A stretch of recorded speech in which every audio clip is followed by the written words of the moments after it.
Hello everyone. Miscellaneous question answer series 5। ये मैंने miscellaneous लिख दिया है, पर ज़्यादातर वीडियो में एक ही चैप्टर से रिलेटेड क्वेश्चंस हैं। जैसे इस वीडियो में मैं वीडियो के नेमिंग के बाहर डाल दूँगी। इस वीडियो में जब मैंने सारे क्वेश्चन जो हैं वो सर्कुलेटरी सिस्टम के ही डाले हैं। इसमें फर्स्ट क्वेश्चन बहुत इंपॉर्टेंट है। Seema's blood group is RH negative while her husband's blood group is RH positive. Their first child have blood group RH positive and their second child was born with severe anemia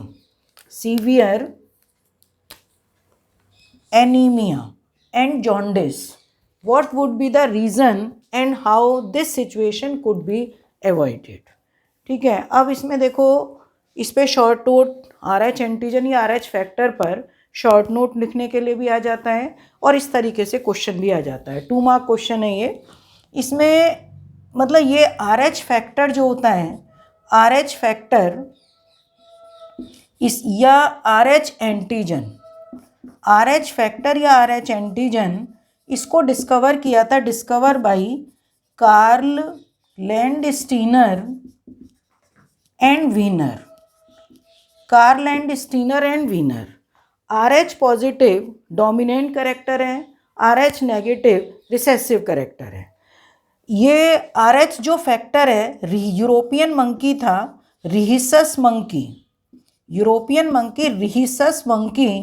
उसमें से RH factor को discover किया था, तो नाम इसका starting का RH पड़ गया। ठीक है, पर 80% पर्सन्स ऐसे हैं जिनकी RBCs की सरफेस पर, मतलब RBCs की सरफेस जो ओवल शेप हैं या इस तरीके से हैं बाई कॉनकेव, इनकी सरफेस पर ये RH एंटीजन पाई जाती है, तब उनको बोलते हैं RH पॉजिटिव। और 20% ऐसे हैं जिनमें ये नहीं होती, तो उसको उनको बोला जाता है RH नेगेटिव। ठीक है, अब क्वेश्चन ये आता है कि जो RH पॉजिटिव है, RH नेगेटिव है। अब इसमें फीमेल जो है वो RH नेगेटिव फीमेल है, RH नेगेटिव। तो जब RH नेगेटिव फीमेल की मैरिज RH पॉजिटिव से होती है, तो इनका क्योंकि पॉजिटिव डोमिनेंट करेक्टर है, इनका जो फर्स्ट चाइल्ड होगा, ये फर्स्ट चाइल्ड है, ये RH पॉजिटिव होगा। ठीक है, और मदर के यूट्रस में चाइल्ड, ये मतलब चाइल्ड का डेवलपमेंट चल रहा है, पर हमें मालूम है कि मदर और फीटस का ब्लड कहीं भी एक दूसरे से मिलता नहीं है, मिक्स नहीं होता, तो कोई प्रॉब्लम नहीं होगी यहाँ पर। और जब फर्स्ट ये चाइल्ड बॉर्न होगा तो इससे कोई प्रॉब्लम नहीं होगी, ये नॉर्मल चाइल्ड होगा, चाहे ये गर्ल है या बॉय है। पर इस केस में जब चाइल्ड जिस समय बॉर्न होगा, डिलीवरी होगी, उस समय क्या होगा कि जब प्लेसेंटा भी बाहर आता है, मतलब अम्बिलिकल कॉर्ड जब बाहर आती है और कट किया जाता है, तो उस समय इस RH पॉजिटिव बेबी का कुछ ब्लड मदर के, मतलब RH नेगेटिव में कुछ ब्लड वहाँ पर हल्का सा मिक्सअप हो जाता है। और मिक्सअप होने से मदर के यूट्रस में जो ब्लड कैपिलरीज ब्लड को ले आ रही हैं, उनमें RH नेगेटिव के RH नेगेटिव तो मदर का है, RH पॉजिटिव के अगेंस्ट यहाँ मदर के यूट्रस की ब्लड कैपिलरीज में एंटीबॉडीज़ बनने लगती हैं। ध्यान से सुनो दोबारा, RH नेगेटिव फीमेल है, RH नेगेटिव मेल है। जब इनकी मैरिज होती है, इनका फर्स्ट बेबी, क्योंकि RH पॉजिटिव डोमिनेंट कैरेक्टर है, तो जो बेबी होगा वो RH पॉजिटिव ही होगा। जब तक बेबी का डेवलपमेंट चल रहा है 9 मंथ तक, ग्रोथ डेवलपमेंट, कोई प्रॉब्लम नहीं आएगी। पर जब डिलीवरी के टाइम, जब डिलीवरी होगी तो बेबी को कोई प्रॉब्लम नहीं है, फर्स्ट बेबी नॉर्मल होगा। पर डिलीवरी के टाइम जब बच्चे, मतलब पार्चुरेशन की प्रोसेस होती है, तो कुछ ब्लड पॉजिटिव का, कुछ ब्लड फीटस का, कुछ ब्लड मदर के ब्लड से मिक्सअप हो जाता है, तो मदर के यूट्रस की ब्लड कैपिलरीज में उस पॉजिटिव के अगेंस्ट एंटीबॉडीज़ बनने लगती हैं। ठीक है, अब जब सेकेंड प्रेगनेंसी होगी, तो सेकेंड प्रेगनेंसी के टाइम क्या होता है कि जब यूट्रस में फिर बेबी का डेवलपमेंट शुरू हुआ, तो यहाँ से जो एंटीबॉडीज़ हैं, ये एंटीबॉडीज़, मतलब ब्लड का जो सर्कुलेशन होता है मदर से बेबी में तो होता ही है, तो एंटीबॉडीज़ कुछ बेबी में जाने लगती हैं और बेबी की RBCs को किल करने लगती हैं। ध्यान से सुनना, वो बेबी की आरबीसीज को किल करने लगती हैं, जिससे बेबी में क्या कंडीशन आ जाती है, एनीमिया एंड जॉन्डिस। बेबी के अंदर एनीमिया एंड जॉन्डिस की कंडीशन आ जाएगी, और कई कई बार तो फर्स्ट बेबी ही बॉर्न होता है और बाकी सबकी डेथ एम्ब्रियोनिक कंडीशन में ही हो जाती है, या एकदम बॉर्न होने के बाद ही डेथ हो जाती है। कई बार ऐसा भी हो जाता है कि इतना ज़्यादा बेबी एनीमिक हो या इतना ज़्यादा उसको जॉन्डिस होता है कि उसकी डेथ ही हो जाती है। तो इसके क्योर के लिए कि इसको हम मतलब कुड बी अवॉइडेड, इसको कैसे अवॉइड किया जाए, वैसे तो पता ही चल जाता है, स्टार्टिंग में ही पता चल जाता है, क्योंकि डॉक्टर जितनी भी गायनी है वो ब्लड वगैरह सबका चेकअप कराती हैं। तो फिर भी डिलीवरी के बाद एंटीबॉडी के मतलब जो RH वगैरह इसके इंजेक्शन आते हैं, तो इसके इंजेक्शन जो है डिलीवरी के तुरंत बाद, फर्स्ट डिलीवरी के तुरंत बाद मदर को दे दिए जाते हैं। कई बार पहले भी दे देते हैं, तो जिससे ये चांसेस ना हो। अगर ये केस कि दोनों फीमेल भी मेल भी, अगर दोनों नेगेटिव हैं कि RH नेगेटिव कोई प्रॉब्लम नहीं, राइट। अगर दोनों RH पॉजिटिव हैं, ये RH पॉजिटिव हैं, तो कोई प्रॉब्लम नहीं। अगर मदर RH पॉजिटिव है, फादर RH नेगेटिव है, तो कोई प्रॉब्लम नहीं, क्योंकि पॉजिटिव वाला नेगेटिव को, पॉजिटिव और नेगेटिव दोनों को ले लेता है। पर नेगेटिव वाला जो होगा ये केस जो है ये करेक्ट नहीं है। RH नेगेटिव फीमेल और RH पॉजिटिव मेल ये करेक्ट नहीं है, क्योंकि जब ब्लड ग्रुप भी हम टेस्टिंग कराते हैं तो हमेशा ये नहीं है कि डॉक्टर ये बता देंगे या पैथोलॉजी वाले कि तुम्हारा A ब्लड ग्रुप है। अगर ये बताएंगे तो उन्होंने पूरा आंसर ही नहीं बताया, मतलब पूरा चेकअप ही नहीं किया, पूरा उसको डायग्नोस नहीं किया।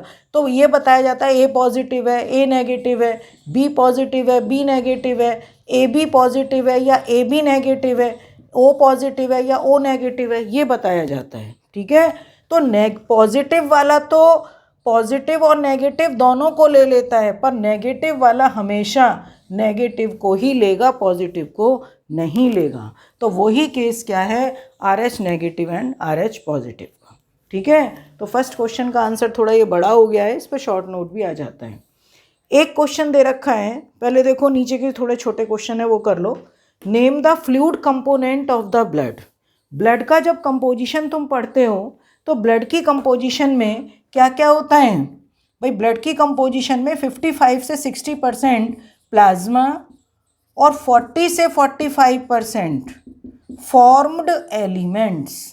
क्या होते हैं, फॉर्म्ड एलिमेंट्स। फॉर्म्ड एलिमेंट्स का मतलब blood corpuscles, red blood corpuscles, white blood corpuscles and blood platelets, thrombocytes. तो इसका फ्लूइड कंपोनेंट क्या कहलाएगा, प्लाज्मा। एक क्वेश्चन मैंने असर्शन रीजन का भी थोड़ा डाल दिया है कि इसमें असर्शन ये दे रखा है कि bicuspid and tricuspid valves get closed during ventricular systole. इसका रीज़न है कि these valves in heart allow blood to flow in one direction and prevent backward flow. तो ये सभी को मालूम है। मान लीजिए हमारा हार्ट है, दोनों right auricle left auricle, right ventricle left ventricle, left ventricle और राइट वेंट्रिकल में बाइकस्पिड वाल्व और इधर होते हैं ट्राइकस्पिड वाल्व। जिस समय ब्लड ऑरिकल में फिलिंग चल रही है यहाँ पर, तो ऑरिकुलर मतलब इस समय डायस्टोल है ही, और फिलिंग के बाद जब ऑरिकुलर कॉन्ट्रैक्शन होगा तो ये दोनों वाल्व बाइकस्पिड ट्राइकस्पिड वाल्व खुलते हैं। पर जब वेंट्रिकुलर कॉन्ट्रैक्शन होगा तो मतलब इसका सिस्टोल होगा तो दोनों वाल्व बंद होते हैं। तो यहाँ पर है bicuspid get close during ventricular systole, ये तो राइट है। दूसरा मतलब these valves in heart allow blood, एक ही डायरेक्शन में ब्लड को फ्लो होने देते हैं, बैकवर्ड फ्लो को प्रिवेंट करते हैं, तो ये भी सही है। पर इसमें देखो ऑप्शन क्या है, इंस्ट्रक्शन में पहले भी कई बार वीडियो में 1-2 डाल चुकी हूँ, बार बार इंस्ट्रक्शन नहीं लिखूंगी। पहला इंस्ट्रक्शन होता है कि both assertion and reasons are true and reason is the correct explanation of A. दूसरा होता है कि both true but reason is not correct explanation of A. Third होता है assertion true reason wrong. Fourth होता है बोथ आर रॉन्ग। तो इसमें ये दोनों ट्रू भी हैं और ये इसका करेक्ट एक्सप्लेनेशन भी है। तो इसका आंसर जो दोगे, जो इंस्ट्रक्शन में आंसर दिया होता है, आंसर इज ए, कि both assertion and reason are true and reason is the correct explanation of assertion. ठीक है, तो ये इसके दो मैंने मतलब क्वेश्चन आंसर हो गए हैं। अब हमारा पास जो बचा है वो सेकंड। देखो सेकंड क्वेश्चन को थोड़ा सा समझाना है मुझे। When mother has blood group AB and father has blood group O, what will be the blood group of children in next generation? तो इसमें हमेशा ब्लड ग्रुप के लिए सबसे पहले ये ध्यान रखना कि ब्लड ग्रुप की जो जीन्स होती हैं, पहले ये देखो ब्लड ग्रुप जो हैं वो 4 टाइप के हैं, 4 टाइप्स। कौन कौन से blood group? Blood group A, blood group B, blood group A B, blood group O. मतलब कोई ब्लड ग्रुप नहीं है, जीरो, इसका मतलब ओ, इसको ओ नाम दिया गया है। इनकी जीन्स आई क्रोमोसोम के ऊपर प्रेजेंट हैं। तो जब हमेशा ये ध्यान रखना कि जो ए और बी ब्लड ग्रुप हैं, ये ए और बी ब्लड ग्रुप हैं, ये डोमिनेंट में है और ओ जो है वो रिसेसिव है। तो ये दोनों फॉर्म में रहते हैं, होमोजाइगस कंडीशन में भी और हेट्रोजाइगस में भी। तो ए ब्लड ग्रुप की जीन्स अगर होमोजाइगस कंडीशन में है, आई A I B, sorry I ए, और इसकी जीन्स और क्या होंगी? आई ए आई ओ। आई ओ को स्मॉल आई से भी रिप्रेजेंट किया हुआ है, मतलब या तो आई ए आई ओ और या आई ए स्मॉल आई। ठीक है। बी ब्लड ग्रुप की जीन्स आई बी या आई बी आई ओ, या इसको हम क्या लिख सकते हैं? I B I. A B blood group की genes I A I B. O blood group की जीन्स या तो आई ओ और या स्मॉल आई। तो एक क्वेश्चन और मैं इसमें से पूछती हूँ कि ब्लड ग्रुप जो है, blood group is a type of multiple allele. Blood group is a type of multiple allele, और ये हमेशा 3 जीन से, मतलब इसका जो एलील है ये 3 एलील से रिप्रेजेंट होता है। ए बी ओ, कोई भी कैरेक्टर हमारा होता है वो 2 जीन से। जैसे मान लिया हमारे हाइट की है कैपिटल टी, हमारा किसी भी स्किन कलर के लिए है तो खैर कई तरह की होती हैं। अगर मान लिया ब्लैक कलर है, कैपिटल बी, बहुत तरह के इससे मतलब कोई भी कैरेक्टर है वो पेयर में होता है, पर इसके 2 से ज़्यादा जीन्स होती हैं, एलील होती हैं। तो इसलिए एक तो ये मल्टीपल एलील, और दूसरा हाउ मैनी फिनोटाइप? आंसर होगा 4 फिनोटाइप। मतलब मल्टीपल एलील्स में 3, फिनोटाइप 4, और जीनोटाइप कितने हुए हैं? How many genotype? 1 2 3 4 5 6। तो हमेशा ध्यान रखोगे कि blood group has 3 allele, 4 phenotype and 6 genotype. अब क्वेश्चन है कि mother has blood group, mother का जो ब्लड ग्रुप है, देखो न्यूमेरिकल कैसे निकालते हैं, मदर एंड फादर। मदर का ब्लड ग्रुप है ए बी, और तुम्हें मालूम है ए बी ब्लड ग्रुप क्या होता है? Universal recipient. फादर का blood group O, universal donor. क्या बच्चे रेसिपिएंट और डोनर होंगे? मतलब वैसे तो तुम ये कह दोगे कि मदर का ब्लड ग्रुप ए, फादर का ओ है, तो बच्चे भी यही होंगे, कोई ओ हो जाएगा कोई ए बी। तो इसको निकाल के देखो, ए बी की जीन्स हम क्या लिखेंगे? आई ए आई बी, और ओ की जीन्स हम क्या लिखेंगे? आई ओ। इसका इससे क्रॉस कराओगे आई ए आई ओ, इसका इससे क्रॉस कराओगे आई ए आई ओ, इसका इससे क्रॉस कराओगे आई बी आई ओ, और इसका इससे क्रॉस कराओगे आई बी आई ओ। तो आई ए आई ओ किसका, कौन सा ब्लड ग्रुप? ए। आई आई ओ ए, आई ओ बी, और आई बी आई ओ बी। तो बच्चों में या तो ए ब्लड ग्रुप जाएगा या बी। मतलब अगर उनके यहाँ 2 बच्चे हैं तो दोनों में ए भी हो सकता है, दोनों में बी भी हो सकता है, और एक में ए और एक में बी भी हो सकते हैं।